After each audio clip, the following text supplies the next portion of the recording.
Всем привет, всем здрасте, дорогие друзья, с вами Кисель. И в этом видео мы с вами будем разговаривать касательно актуального заработка в Elite Dangerous. Предыдущее видео такого формата выходило примерно год назад, и я сделал большой перетест всех возможных способов заработка, которые, приносят нормальную денежку. Так вот. В этом видео я буду немножечко пояснять, что нужно делать, а подробные гайды будут в описании под видео. И давайте-ка начнем с торговли. Наш любимый сайт Inara. Если она у вас на английском, спускайтесь вниз, выбираете русский язык. Заходим в раздел «Данные», «Торговые маршруты». И у вас здесь все выставляется. Но обратите внимание, то, что поставочки тут кое-где низенькие. Нужно будет ввести в фильтры, интересующие нас значения. Включая грузовместимость вашего корабля, откуда вы стартуете. Нажимаем поиск и видим следующее. Прибыль за единицу 28 тысяч с тонны. Ну, почти 29. И пишет прибыль в час 79. В принципе, так оно и есть. Но если маршрут будет короткий, то получится больше. По поводу экзобиологии. Все точно так же работает. Бонусы X5 также работают. Просто тупо сканируете планету, потом через фильтры все это дело выставляете, летите куда указывает. В данном случае указывает везде. Ну и, конечно же, костюм Артемис. Сколько вы сможете заработать, в принципе, как вам повезет. Может быть, вам попадется система, где вообще ничего нет, а может попадется система, где, скажем, 6-8 планет с биологией, на которых по 4-8 биологических сигнала. 500 миллиарда совершенно спокойно сможете вывести. И не забывайте про бонус X5. Сайт expange.uk, там же, где у нас находится маршрут по нейтронным звездам. Заходим в Expressway to Exomastery и выставляем то, что хотите. В моем случае я из Солнечной системы лечу в Шенрарте Дезра, ставлю там остальные значения, и мне показывает название системы, какое тело, дистанция и что там находится, и какая у этого цена, и сколько я получу. Но не будет бонуса X5 за то, что вы спустились на планету, потому что эти данные уже известны. У наземных зон конфликта есть одна проблема.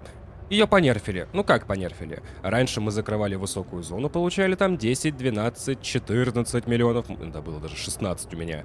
И делали релог прямо там на месте. Теперь, если сделать релог после окончания зоны конфликта, вы окажетесь на станции, откуда летели. Либо у ближайшей. Даже если прилетите на своем корабле, высадитесь, отзовете корабль и сделаете релог после завершения зоны, также будете на станции. Единственное, что может спасти, это вызов вашего корабля и сделать релог внутри него, но до него еще нужно будет добежать. Поэтому наземные зоны не рекомендую. Как, в принципе, и майнинг, потому что его понерфили еще очень давно. Пейнит как копался, так и копается, но цену урезали, низкотемпературные алмазы, опалы бездны, все понерфили в плане денег. Система Рабига. Аванпост Рабига Майнс. Перевозка пассажиров. Берем питон, ставим каюты эконом-класса, делаем большой прыжок. Но на стриме была следующая проблема. Не было заданий. Точнее, они были. Но их было штуки 4, а то и 5. Сейчас, как видите, все нормально. За исключением того, что есть задания, где нужны кабины бизнес-класса, первого класса. Ну и вот даже одно задание на люкс. И из-за того, что закончились задания, их не было, я думал, что все сломалось. Нет, оно до сих пор работает. Но прикол в том, что было протестировано кое-что еще. В этой же системе есть космическая станция Хаузер Рич. Там можно брать задания на перевозки пассажиров. Ту же самую систему. Также на Сириус Атмосферик. Но в чем прикол? Если на Питоне мы делаем 2 прыжка, то на Анаконде с 6-м FSD V1 мы делаем 1 прыжок. И тоже плюс-минус 100 миллионов в час. И, увы, такой движок не получить. Оптимизированная масса у него 3182,4. А в плане фита, если у вас есть такой FSD, у меня были каюты пассажиров бизнес-класса, ускоритель FSD стражи, топливозаборник, ну и стыковочный. Как-то так. Внимание, показываю фокус.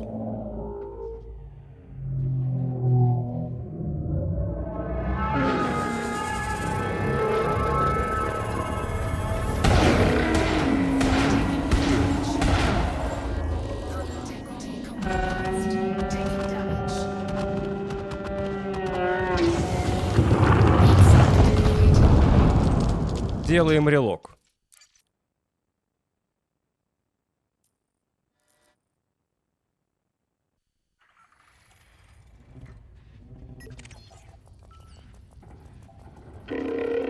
Повторяем фокус.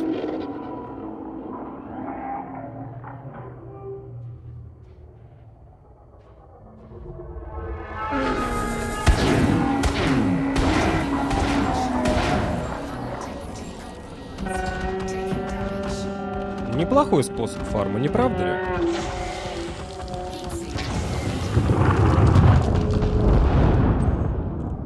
Система HIP-16613. Нам нужен спутник газового гиганта. Вот этот вот. 1А. По прилету сюда, находясь на орбите, сканируйте подробным сканером поверхности данную планету, находите сигнал Бак-Киллер и летите сюда. Но нужно подготовить корабль. Инженеры, кстати, не нужны.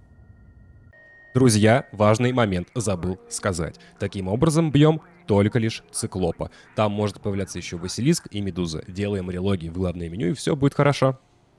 Вам нужно модифицированное вооружение стражей, которое открывается у техноброкера в системе Мбуни. Как туда попасть, если не знаете, видео есть на канале и так далее. Нам таких нужно аж 6 штук. 6 штук мы просто так не поставим. Для этого нам нужен стабилизатор экспериментального оружия, который, если не ошибаюсь, находится у нас как и в Шенрарте, так и в спасательных мегашипах. Там берем, покупаем, ставим, все, корабль готов. И поставьте теплоотводы, чтобы корабль не сгорел. Ну и силовую, которая все это вытянет. И распред получше. И летайте 2.04. Ну, либо 0.24. Главное 4, чтобы было в оружии. Раньше такое можно было сделать лишь при условии, что вы поставите 4/3 дробовика, ну, осколочных орудий стражей, и зарядите их премиум боеприпасами. Теперь нет. И получилось у меня за 10 минут, на стриме мы все это тестировали, повторюсь, 45,5 миллионов. За 10 минут. А что у нас вообще по заработку с торгоидами? Да, на самом деле все грустненько в этом плане. Либо ищем сигналы в Плеядах, летая на Василисков, Циклопов, в крайнем случае Медуза, потому что в крайнем, ну как бы, если вы тимой, то да, можно на Медузу. Если вы в соло, то не рекомендовал бы. Долго. Либо летаете по зонам конфликта. Рядом с торгоидскими вихрями. Но их, кстати, маловато уже. Потому что антикс-инициатив время не теряют. Можете также искать Орфа. Видео есть на канале. Система с присутствием торгоидов по 4 сигналам. Там может находиться Орф. Шотаете его, получаете денежку. Ну, искал я его на стриме долго и не нашел. Не знаю почему. И вообще на торгоидов лучше летать толпой. Одним полным крылом, либо 2 полными крыльями, вон там уже в зоне конфликта можно поразвлечься серьезно. И не забывайте, если зона конфликта на планете, торгоиды не выпускают рой. Что у нас по пиратам? Что у нас по боевому фарму? Скажем так. Фармить самое нормальное, в место добычи ресурсов опасное. В высокой дают меньше, в средней еще меньше, в низкой, ну, еще непосредственно меньше. В навигационных маяках под угрозой никого выше питона я на стриме не встречал, а мы там были довольно-таки большое время. Плюс есть еще пиратские сигналы. В них неписи гораздо жирнее, нежели вот в опасной зоне добычи. То есть вы будете их дольше бить, и они будут бить вас сильнее. А по деньгам будет примерно то же самое. Что по цифрам? За 10 минут боя в опасной зоне добычи на своей анаконде я вытащил 7 миллионов. Как-то так. И да, вы скажете, там инженеры, у тебя все заинженерено. Там инженеры нужны только один. Сейчас покажу. Тот бластер Маквин делает нам многостволки. Ставим усиленные многостволки и зажигалки. И берем анаконду либо краед. Урона много, непись разваливается. Плюс это еще будет зависеть от вашего уровня боевого ранга. В моем случае это элита. Можно, конечно, еще пофармить через задания. Но пираты с заданий, если задания там высокого 6-8 уровня опасности, они могут быть реально опасны. В плане урона и так. Без инженеров лучше так не идти. Это я говорю сейчас про задание крыла.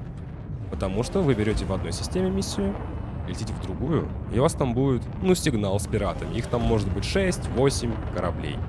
Могут стрелять как одиночный противник, а могут всей кучей налететь на вас, как это было на стриме. Но это еще не все, что касательно боевки. Галин Майнани. АФК фарм. Видео, конечно же, одноименное тоже есть. И все прекрасно работает и по сей день. Единственное, когда берете задание, на перевозку, берите то, что будет, ну, подороже, чем биоотходы, либо пищевые брикеты, чтобы пираты точно на вас заводились, так сказать. Но одно но. Я пересмотрел фиты. Можно сделать лучше. Сейчас покажу. Что меняем? Усилители щита. Там у нас стоит 4 универсальных, 4 в жир. Ставим здесь 6 универсальных и 2 в жир. Так будет лучше. Для ХП вашего щита в пересчете на резисты. Не намного, но все же лучше. И да, анаконду и корвет лучше не брать. Почему? Потому что у тайпа 10 и у катера будет больше значения скорости восстановления щита. Вот, к примеру, сейчас 5.1. Термостойкий, быстрый заряд. Ну, как в том видео я это, собственно, и говорил. Заходим, берем имперский катер. Берем, ставим 8 двухпоточный, ставим термостойкий и быстрый заряд. 6.7. Разница 1.6. Ну, разница так разница. Ну и как бы анаконда у людей жила. Как я и говорил, все виды фарма, о которых мы сегодня говорили, будут ссылочками в описании под видосом, что вы просто открыли, посмотрели, что вас интересует, и поняли, как это делать. Просто если я это объяснял бы здесь, видео было бы, наверное, на час, а то и больше. И если я забыл какой-то способ заработка, который сейчас актуален, работает и приносит свыше 100 миллионов в час, дайте мне об этом знать.